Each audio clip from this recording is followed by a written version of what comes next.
Good afternoon, everyone. Thank you for joining us today. While the weather is uncomfortable, You got to tell us your name first. my name is Matthew Gunna. I am president of SEIU Local 580. Thank you. We represent the Rhode Island Alliance of Social Service Employees, representing frontline workers at 9 state agencies. DHS is our largest membership base. The discomfort from the pandemic that we're all feeling is nothing like the Rhode Island's most vulnerable residents who don't have the cash assistance from the Department of Human Services for which they are eligible to pay rent, heat, or hot water. Nothing compared to the discomfort of those who don't have the supplemental nutritional assistance program benefits to put food on the table. Nothing compared to those who don't have the support they depend on from DHS to find employment and to have timely access to secure health insurance to go to the doctor during a pandemic. These experiences are a reality for far too many Rhode Islanders, who, as a result of the failure of leadership at the DHS office to allocate the funding appropriated by the legislature as intended. DHS was provided the funding they needed to fill critical positions. However, they failed to fill vacancies of frontline positions, and this has caused delays and backlogs to the timely access of critical services and benefits. DH leadership at all levels has responsibility to efficiently and effectively fill vacancies and overall to ensure the timely delivery of services, and the buck stops with the DHS leadership. The governor's office inherited the administration in this department, and Local 580 calls on Governor McKee to find administrators at DHS who will lead from the bottom up versus the top-down style of leadership at DHS that has crushed morale and decimated our workforce. While we are here to talk about the failure of filling budget vacancies now that are funded, this workforce crisis has been compounded by leaders at DHS that were put in place again by the previous administration, who are responsible for eliminating 30% of previously funded and budgeted frontline workers among social caseworkers and employment and career advisors.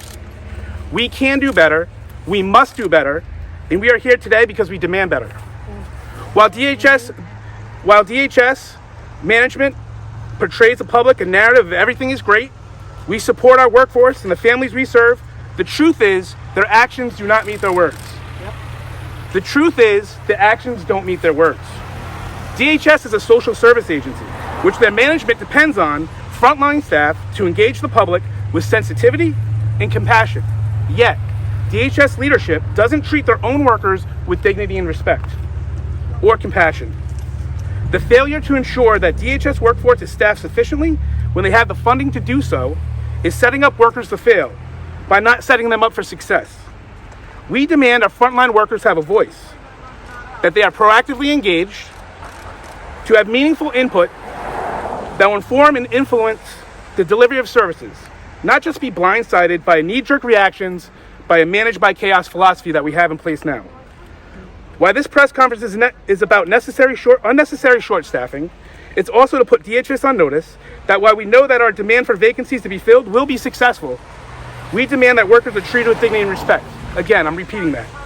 We demand changes in the toxic culture our staff work in, and if this becomes a reality, we will be successful for those that depend on us. We truly will be an efficient and effective workforce. If we have the space and opportunity to be fully engaged, supported so we can focus on the task at hand, the 300,000 families, adults, children, older adults, individuals with disabilities, and veterans that depend on us deserve nothing less. I would like to now turn it over to Rafael Martinez, president of Local 2882 from ASME Council 94. Good afternoon. Thank you for being here. I echo the comments from my colleague from 580, fellow union. I cannot say any more that he said. He basically said what is happening at DHS. It's very unfortunate that our workers cannot service the public in the state of Rhode Island. I support his comments. I have no confidence in this current leadership that was placed by the previous administration. We try to mitigate, advocate for our members to bring it to their attention, to the table, try to have meetings, have gone on deaf ears pretty much. It is unfortunate that we are where we are now.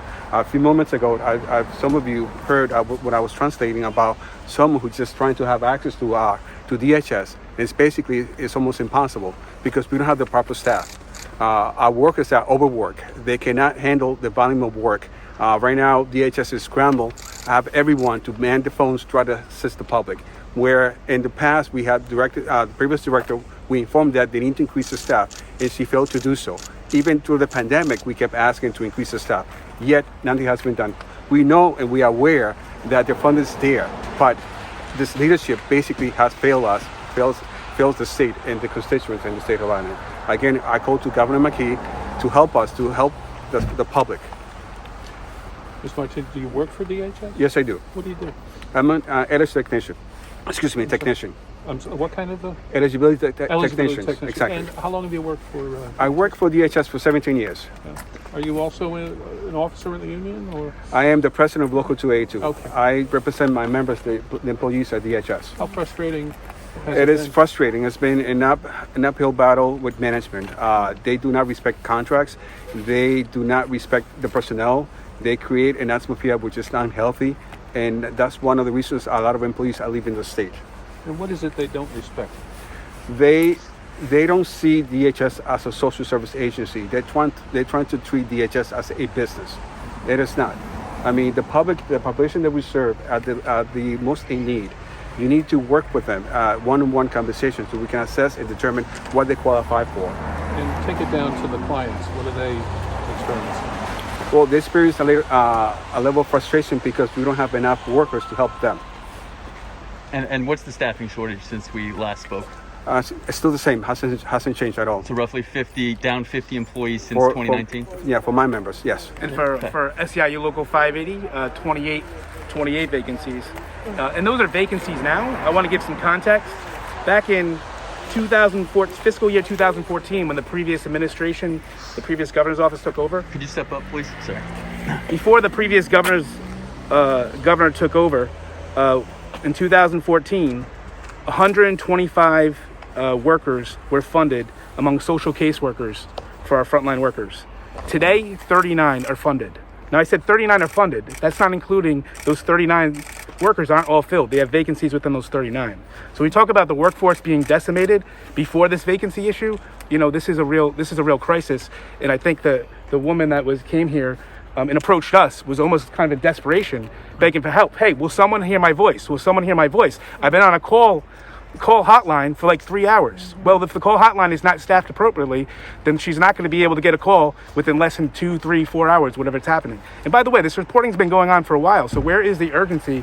I'm not seeing it. Okay, so a quick follow-up to that. So Target 12 reported a few minutes ago that the interim director of DHS is stepping down at the end of this month. We just broke that news a few minutes ago. What's your reaction to that? Listen, this is not about the interim director. This is about the culture of leadership at all levels at DHS. Again, that came in before the previous administration. This is not about the interim director. She's not going to be a fall person. Has nothing to do with about that. It's about all levels of a toxic culture of top-down style of management. There's no respect and dignity for the frontline workers. And if that's the culture, that toxic culture, how can we work with anxiety, fear, instability, and not feel secure, and then be expected to be able to meet the desperate people that walk in through that front door? That's just not a reality. There's a disconnect between the empathy that we're supposed to treat the consumers that come in here and the lack of empathy from the top down coming to the frontline workforce, which everyone depends on to deliver efficient and effective service. It's a disconnect. We're a social services agency, but we don't treat each other like you social workers. Yeah. And that behavior needs to be modeled, just like a parent. It needs to be modeled, and it's not happening. So we call on Governor McKee and his administration to involve a coalition of unions to have a say who the next director is going to be, and then leadership on all levels. They need a clean house. They need a clean house, or we're going to just be here in a year from now. Even if they fill all those vacancies, even if they go back and put more FTEs in that were decimated, years before. If they don't change at the top and they don't change the culture, we're going to still be here a year from now. And Rafael, what's your reaction to the news that 12 News broke that the interim director is stepping down at the end of the month? 12 News. Thank you. I'm surprised. Again, it's not on her personally.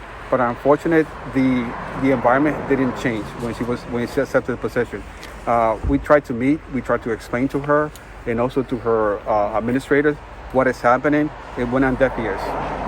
And I hope that Governor McKee makes a better choice and actually realize what is happening at DHS. Again, we are a social service agency. We're not a private industry. We're here to help the public. And it's something that new leadership that was in place was trying to make the change at DHS. Who was the interim director? Celia Blue. And is it because of this protest, do you think that she I don't know. she resigned? I don't know. I think it's a fair question, but regardless, I don't think it's relevant in terms of it's a relevant question, but not relevant because it's going to be they just put in the person that's second below her, third below her. It could be even worse. They need to clear house. I think the governor. This is a critical moment, and hopefully the governor can meet this moment to say, you know what. New leadership. We're going to engage collective bargaining units. We're going to respect the dignity of frontline workers and actually believe they have a voice and should have input. Who should be leading and how should be led? Listen, we get it. Management has rights. There's always going to be a natural tension between management rights and labor rights. But we're here today out of desperation. We're here because we try to work within the inside of the system, and we couldn't do that. We try to do that at all levels of government, and we are unsuccessful. We don't want to be here today. This is not fun. If we had solutions to the problems, or if there was even a give and take or a discussion. Listen, I talked to Director Blue just like 3 weeks ago, and she's telling me there's going to be more FTEs in this budget. And then the budget comes out within that week, and there's no extra FTEs. So listen, again, their actions don't match their words. And I don't put that on Director Blue. I put that on every level of leadership and management within DHS, and they need to clear house. This office is open right now for business, but I know that some offices have had trouble even keeping their doors open during this time. And also, like the woman who was here earlier talked about long phone waits, not being able to access translation services as a Spanish speaker.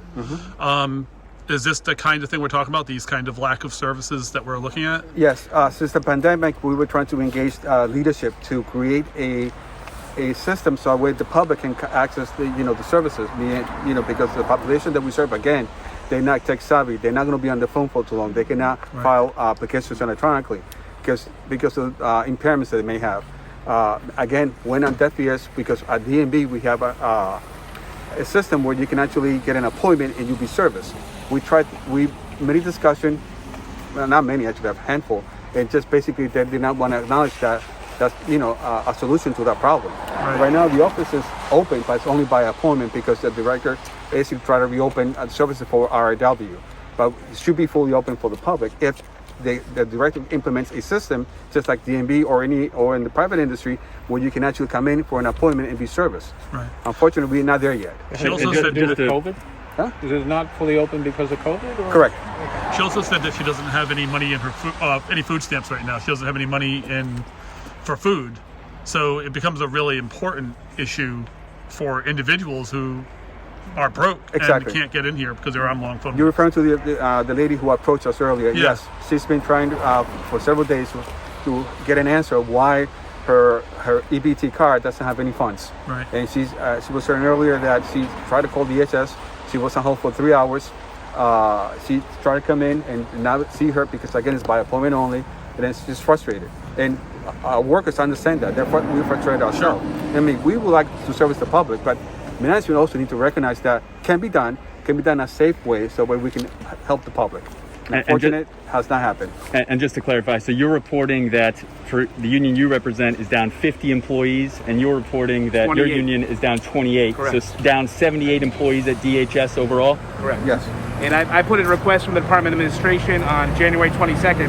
Hey, tell me every vacancy that is that's in the whole and every department and provide it, and I'm still waiting for that information. I want to know about every vacancy on every level, but sometimes transparency can be an issue, and it feels like with these positions, it feels like a big shell game when we ask questions. Do you know, is it as a result of regular attrition that these vacancies exist, or is it that people want to get out, they feel, people have a problem with the work that they're doing?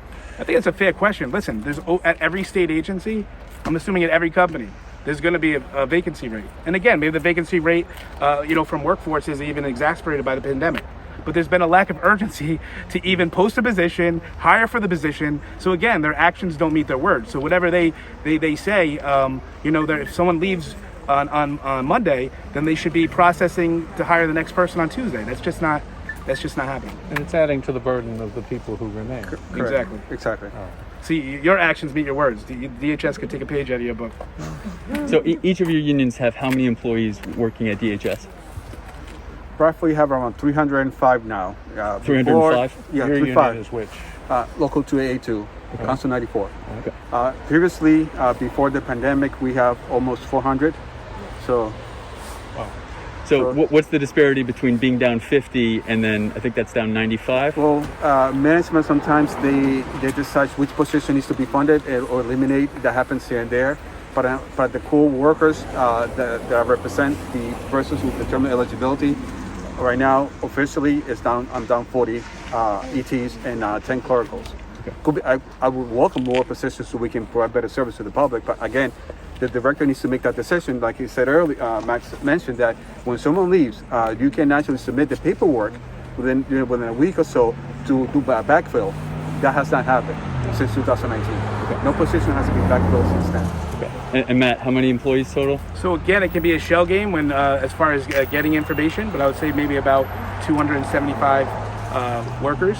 But I want to go back to, previously, not just the vacancies, but positions that were totally eliminated. So if you go back for our social caseworkers, if you go back 8 years ago, they've had a 69% reduction. If you look at it from the perspective of the last 5 years, a 63% reduction. If you look at it from the last 4 years, 48% reduction. If you look at the last 3 years, a 32% reduction. So there's a perception among frontline workers, not only you not giving us the tools and resources we need to help people, but like, what's your ultimate plan if you're not filling vacancies? Like, what is your plan? So people have a fear of, hey, are you going to be laying off people, or do you have some other plan that you're not telling us? There's just a complete lack of trust from the bottom up. Are those vacancies related to the UHIP implementation at all, or is that just? I am not. That's a good question. I'm not sure. So my reference was kind of positions that were eliminated, but that's a good question. That's going back before I was around. But I'm referring to around 2015, 2014 budget of having 125 social caseworkers in the budget, and now with this budget, 39. And that's just one classification of a position. Highlight an example. Anybody else want to weigh in? Yeah. Well, I think we're going to wrap up, but I want to thank support in solidarity from Rep. Alzate, from Rep. Messier, from Senator Cynthia Mendez, and for Pawtucket Councilman Clovis Gregor. Thank you, everybody. Thank you for coming. I appreciate your patience. Thank you. Thank you. Thank you.